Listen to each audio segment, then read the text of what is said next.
kalau ada yang bertanya kepada kita semua, tolong jelaskan tafsir surat An-Nas menurut pemahaman Anda.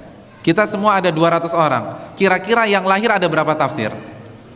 Kira-kira sama semua tidak? Tidak. Akan lahir 200 tafsir. Padahal ayatnya sama? Sama, ayatnya nggak berubah. Qul a'udzu birabbin nas.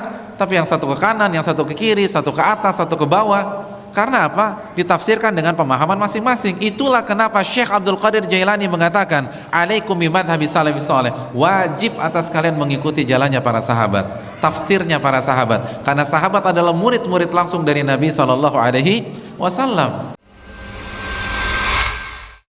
Bismillahirrahmanirrahim.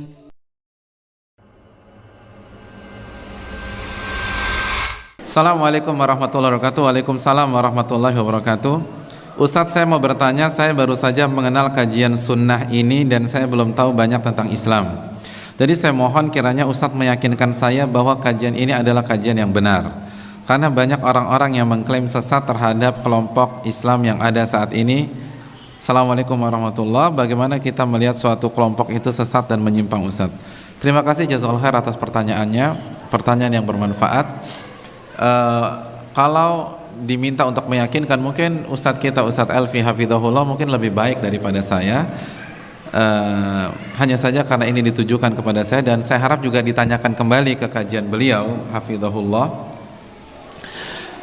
Yang pertama,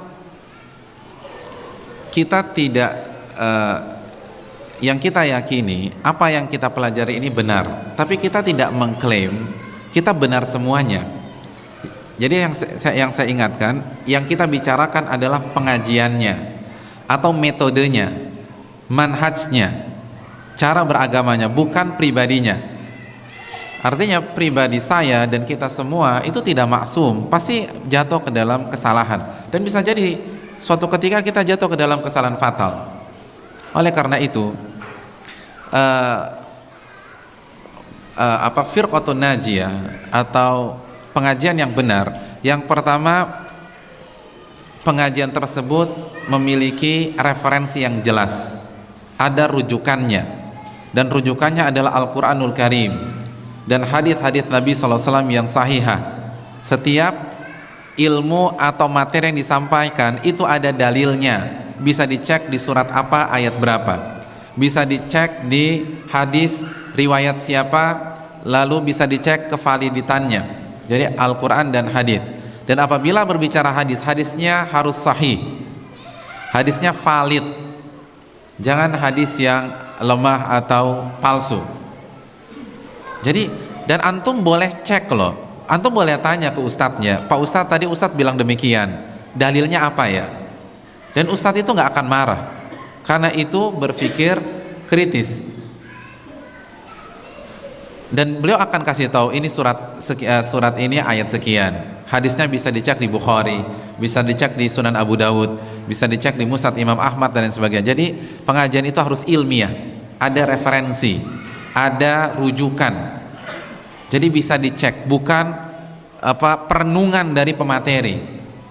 Ada di kitab apa, penjelasannya di mana, dan seterusnya. Yang kedua, Al-Quran dan hadis itu dipahami dengan pemahaman yang benar, pemahaman Rasulullah dan para sahabat, bukan pemahaman ustadz tertentu atau si pemateri atau kiai atau buya dan seterusnya, tanpa mengurangi rasa hormat kita. Tapi ayat dan hadis itu harus kita pahami dengan pemahaman Nabi dan para sahabat. Dan ini nasihat para ulama kok, bukan nasihat kita. Syekh Abdul Qadir Jailani, pernah dengar nama itu? Namanya harum tidak di Sumatera Barat? Harum. Beliau pernah berkata, memberikan nasihat dalam kitabnya Fathur Rabbani. Kitab Fathur Rabbani adalah kitab yang berisi nasihat-nasihat Syekh Abdul Qadir Jailani kepada murid-muridnya. Salah satu nasihat emas beliau mengatakan, alaikum bimadhhabis salafis saleh, wajib atas kalian mengikuti salafus saleh. Itu Syekh Abdul Qadir Jailani.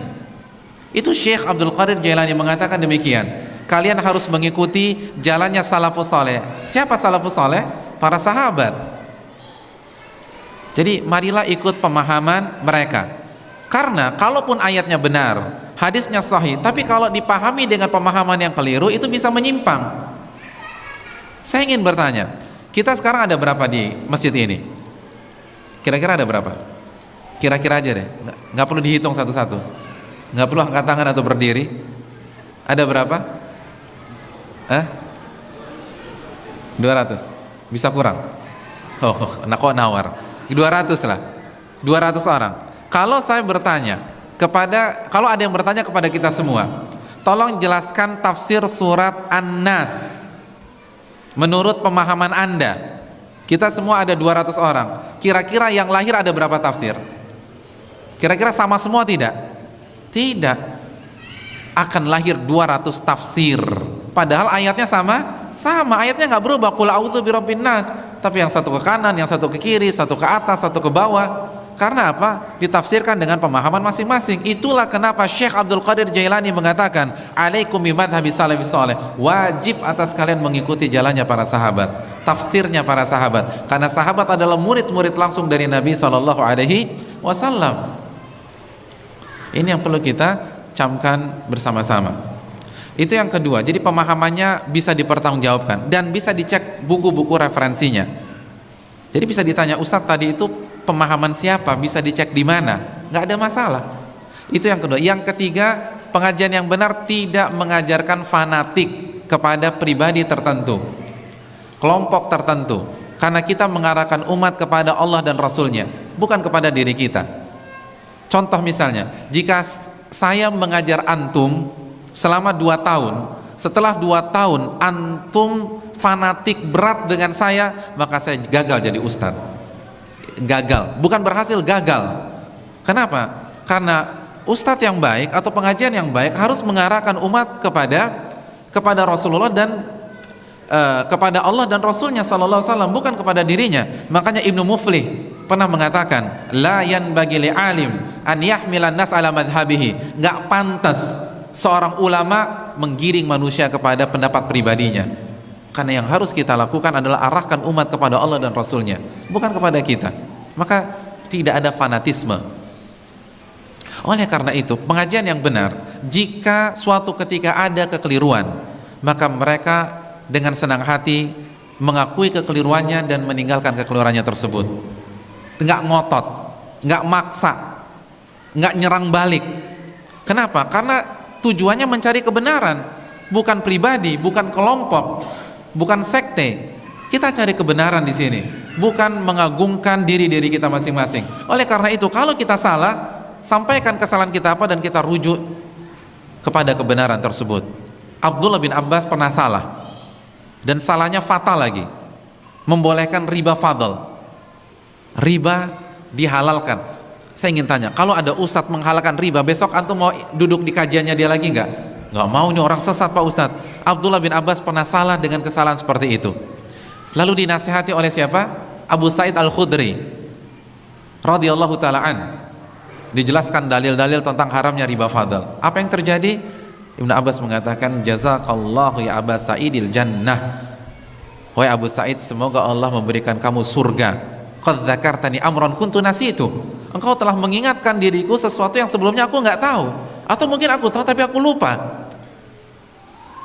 Abdul bin Abbas, padahal yang mengkoreksi orang yang di bawah beliau dari sisi ilmu tafsir misalnya, nggak maksa, nggak ngotot, nggak marah-marah, karena yang dicari adalah kebenaran. Begitu juga pengajian yang baik, yang benar, itu ketika yang namanya juga manusia. Kalau Ibnu Abbas bisa salah, nggak mungkin ustadz benar semua.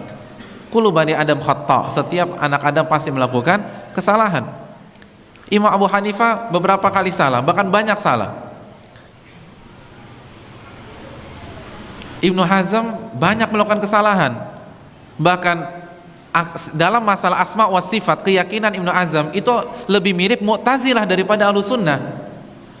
Jadi kalau ulama-ulama seperti bisa salah, nggak mungkin ustadz-ustadz kita atau guru-guru kita tidak akan salah. Pasti akan salah. Justru, dan itu wajar.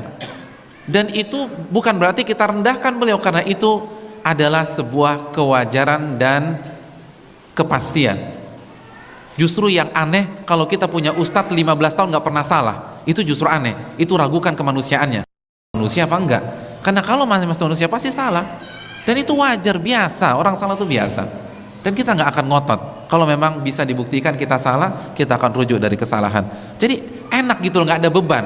Pengajian yang benar tuh nggak ada beban. Kalau salah, masya Allah saya salah, jazakumullah khair atas masukannya, kita akan rujuk.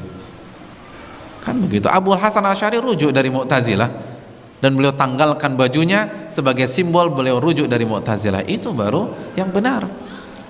Lalu setelah itu beliau meyakini keyakinan yang diyakini oleh Imam Ahmad bin Hanbal sebagaimana dalam kitab beliau Al-Ibanah. Jadi pengajian yang benar simpel, tidak menggiring jamaah, tidak mendoktrin sepihak jamaah, hanya bicara qala Allah, qala Rasul dengan pemahaman yang benar. Dan kalau ternyata ada kegelinciran karena kita sama-sama manusia, kita dengan senang hati menanggalkan kesalahan tersebut, dan kita tidak mendidik umat fanatik kepada pengajian kita. Imam Syafi'i mengatakan idza khalafa qawli qala Rasul fadribu biqawli ardal haid. Apabila pendapatku bertentangan dengan sunnah Nabi, maka buanglah pendapatku ke tembok. Imam Ahmad mengatakan la tuqalliduni, janganlah kalian taklid buta kepada diriku. Jadi kita tidak mengajak fanatik kepada diri-diri kita, fanatiklah kepada Nabi SAW, itu saja. Dan ingin tahu sekte yang sebaliknya, ya balikan kriteria tersebut, tidak pakai dalil. Kalau ada hadisnya ternyata hadisnya nggak valid, atau pemahamannya tidak sesuai dengan pemahaman Rasulullah dan para sahabat, pemahamannya pemahaman pribadi, fanatik ke kelompok tertentu, ke individu tertentu, tidak mau menerima kebenaran, dan seterusnya. Dan juga jangan lupa kelompok yang benar menjunjung tinggi akhlak yang mulia, dan ini juga penting. Wallahu ta'ala bishawab.